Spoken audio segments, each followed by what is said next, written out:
Early in the Second World War, the Germans found themselves with a metaphorical pebble in their shoe. The pebble was actually a rather large rock that happened to guard the entrance to the Mediterranean Sea. And unfortunately for them, it happened to be controlled by the British. If they could remove the British, they could solve their problem and maybe do something for Hitler's friend Franco. Learn more about Operation Felix and the planned German invasion of Gibraltar via Spain on this episode of Everything Everywhere Daily.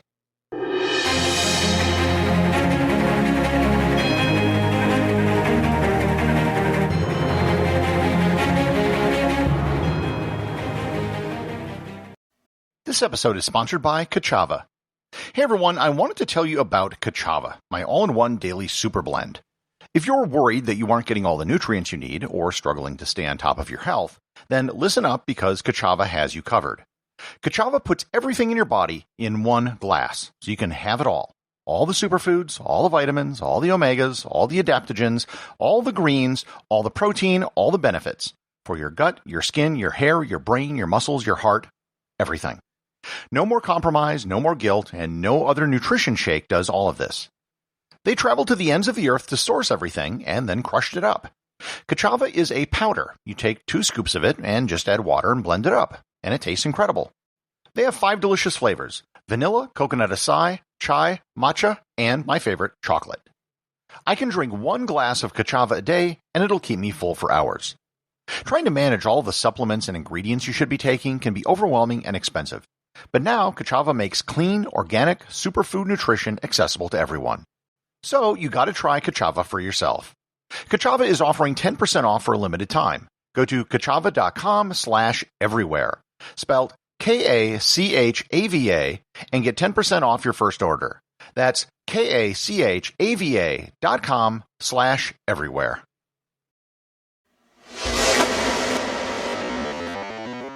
To understand what made the Germans so concerned about Gibraltar, we need to understand what was happening in Europe in the summer of 1940.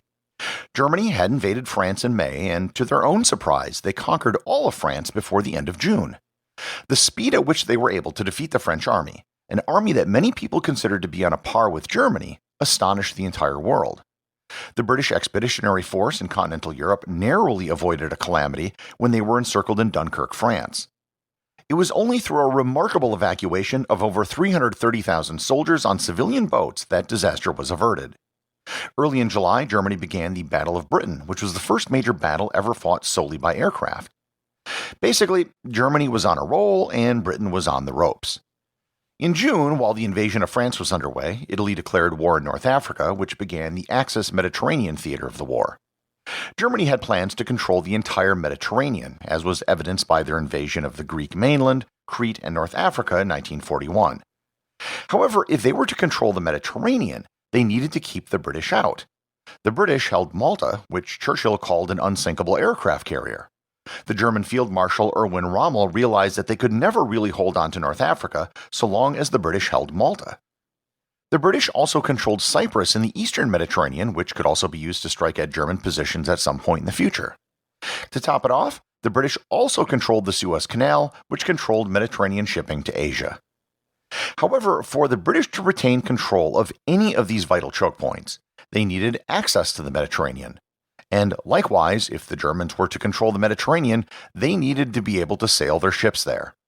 The Germans couldn't sail into the Mediterranean, and the British couldn't be prevented from sailing into the Mediterranean, so long as the British held Gibraltar. If you remember back to my episode on Gibraltar, it's a very imposing large rock that's found in the Strait of Gibraltar. The Strait of Gibraltar is the 13-kilometer or 8-mile gap which separates Africa from Europe, and through which all sea traffic must pass going from the Mediterranean to the Atlantic. This point was hammered home on July 3, 1940, when the British fleet operating out of Gibraltar, known as Force H, initiated Operation Catapult. Operation Catapult was a surprise attack on the Vichy French ships operating off the coast of Algeria. The British sank 5 French ships, including a battleship, to prevent them from falling into German hands.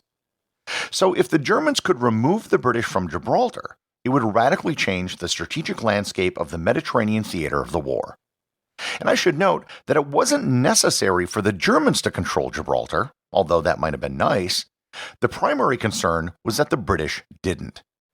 If you also remember back to my episode on Gibraltar, you will know that Spain has claimed Gibraltar ever since it was taken by the British in 1713. Here I need to explain what was happening in Spain at this time. Before the start of the Second World War, from July 1936 to April 1939, Spain had fought a bloody civil war between left-wing Republicans and right-wing nationalist forces. The nationalist forces, under the leadership of Francisco Franco, came out on top. Because Franco was a right-wing dictator, he was naturally inclined to be on friendly terms with Hitler and Mussolini. When war broke out, however, Franco declared Spain's neutrality in the conflict. In June of 1940, Franco actually sent a letter to Hitler offering to join the Axis powers if, in return, Hitler would help Spain grow its overseas empire. In particular, he wanted the Vichy French-controlled Morocco and Cameroon, as well as Gibraltar. Hitler was kind of annoyed at Franco's requests. He wanted Cameroon for Germany because it had once been a German colony, and he also wanted to control Morocco for an eventual naval war he foresaw with the United States. On October 23, 1940, Franco and Hitler met in person for the first and only time in Andé, France, just across the border with Spain on the Atlantic coast. Franco again offered to join with the Germans, but this time he had even more demands, including fortifying the Canary Islands, as well as shipments of wheat, vehicles, arms, and aircraft. The demands were something the Germans couldn't possibly meet, and to this day, historians debate over if Franco was just greedy or if he shrewdly made demands he knew couldn't be met so he could stay out of the war. Either way, the talks went nowhere, and Spain remained neutral throughout the war, largely because they depended upon oil shipments from the United States, the country was still recovering from its civil war, and because it had become clear by this time that Germany had lost the Battle of Britain.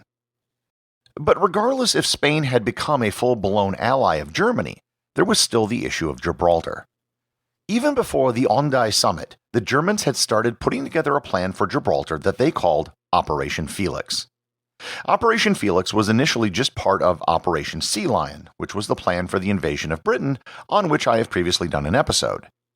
By November 1940, Operation Felix had become its own plan and became part of the Führer Directive No. 18, which stated, quote, "Political measures to induce the prompt entry of Spain into the war have been initiated. The aim of German intervention in the Iberian Peninsula, codenamed Felix, will be to drive the English out of the Western Mediterranean." End quote. So what exactly was the plan for Operation Felix? For starters, the plan assumed that they would have the support and cooperation of the Spanish. The idea was to send 2 German army corps into Spain from France, where they met on the Atlantic coast. There's a narrow gap here where the land is flat and it wouldn't require going over the Pyrenees. The total number of troops would have been in the many tens of thousands. The Germans would basically make a beeline down to the south of Spain where it had its border with Gibraltar. However, various German units would split off and set up defensive positions along the coast to prepare for a British invasion of the Iberian Peninsula. Once there, the Germans would then besiege Gibraltar from land, attacking the British fleet from the air. Führer Directive No. 18 also specified a possible invasion of Portugal in the event that the British should land there, with the additional possibility of annexing the Azores and Madeira. Historians have debated how willing Hitler might have been to just ignore Spanish neutrality and occupy the country. Given the state of the Spanish army following the Spanish Civil War, it's something that the Germans probably could have done quite easily. The British, meanwhile, were preparing for an attack on Gibraltar.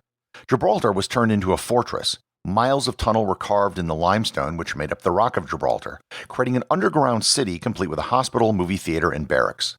There were anti-aircraft guns installed, and they would have also gotten support from the British Navy.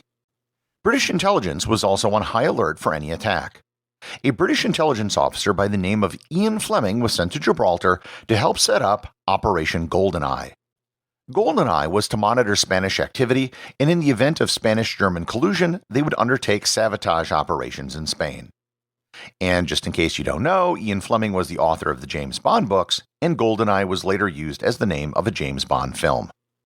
The area around Gibraltar became a hotbed of spying activity by both the Allies and the Axis powers. Because Spain was neutral, both sides could observe each other actively and freely. The Hotel Reina Cristina in the nearby Spanish city of Algeciras was a hotbed of Spanish activity for both sides, and the area just over the border of Gibraltar became known as Spy Row by the British. On December 7th, German Admiral Wilhelm Canaris met with Franco and asked him for permission for German troops to enter Spain to take Gibraltar. Franco refused, saying that the food and transportation situation in the country couldn't support so many German troops. Also, if Spain supported the invasion of Gibraltar, he feared that the British would take the Canary Islands in retaliation. With this final refusal by Franco, Hitler gave up on Operation Felix. He was now planning Operation Barbarossa, the invasion of the Soviet Union, which would be launched in 1941. And he felt that he could no longer dedicate troops to Gibraltar as they would be needed in the east. A modified version of Operation Felix was later developed called Operation Felix Heinrich. Felix Heinrich would take troops from the Eastern Front once certain objectives were achieved and send them to Spain to take Gibraltar. However, those objectives were never achieved and the invasion of Gibraltar never happened. We know how the story turned out. Instead of taking Gibraltar, Germany invaded the Soviet Union, a move that turned out to be disastrous and cost them the war.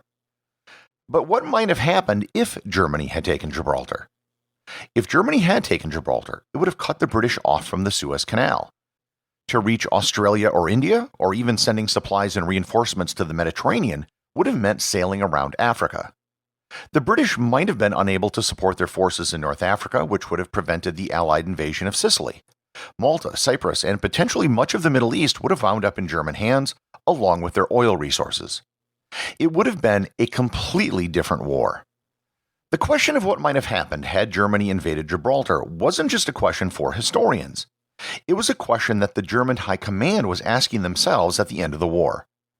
Supposedly, towards the end of the war, Hitler himself was reported to have said, quote, "We should have gone for Gibraltar." After the war, Field Marshal Wilhelm Keitel told Allied interrogators, quote, "Instead of attacking Russia, we should have strangled the British Empire by closing the Mediterranean. The first step in the operation would have been the conquest of Gibraltar. That was another great opportunity we missed." End quote. And likewise, Hermann Goering said while he was imprisoned that if they had taken Gibraltar, Germany would have been able to, quote, "offer the British the right to resume peaceful traffic through the Mediterranean if she came to terms with Germany and joined us in a war against Russia." End quote. Franco's decision not to enter the war, in hindsight, proved to be correct. Had he done so, he could have wound up with a fate like Hitler or Mussolini. As it was, he survived in power for another 30 years. We can never know the second or third order things which might have happened if Gibraltar had been prioritized over the Soviet Union. However, given the actual outcome of the war, Operation Felix may have been one of the most important non-events of the Second World War. Everything Everywhere Daily is an Airwave Media podcast. The executive producer is Darcy Adams. The associate producers are Thor Thomsen and Peter Bennett. Today's review comes from listener Luis Lopes over at Apple Podcasts in Brazil. They write, "Amazing podcast. I've just listened to the episode on vitamins and really liked it. It's informative, objective, and easy to understand. I'm going to keep listening every day, improving my knowledge little by little. Keep up the great work." Obrigado, Luis. I'm glad to hear from more listeners in Brazil. I'm sure you're enjoying your weather more than I am, where it has already dipped below freezing. Remember, if you leave a review or send me a boostergram, you too can have it right in the show. And don't forget about the show's new Facebook group. We now have over 315 people in the group and activities picking up. And you also get a sneak peek at what the next day's episode is going to be. Just search for Everything Everywhere Daily on Facebook or click on the link in the show notes.